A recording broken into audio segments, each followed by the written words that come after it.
Sot është një ditë e rëndësishme, është një ditë ku pandëshkueshmëria ka marrë një goditje fatale.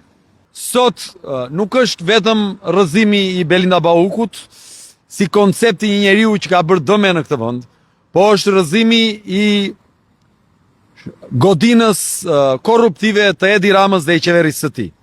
Me angazhimin e tij për të mbrojtur me çdo kush Belinda Baukun, Edi Rama u pozicionua si një zyrë avokatie për zëvendës kryeministren në gjithë këtë proces.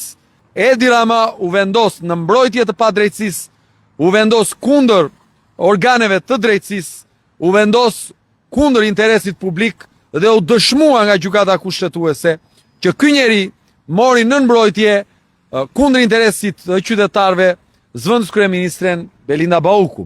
Dhe tashmë është nevojë që qytetarët masivisht të rreshtohen kundër atij që nuk ka më legjitimitet moral.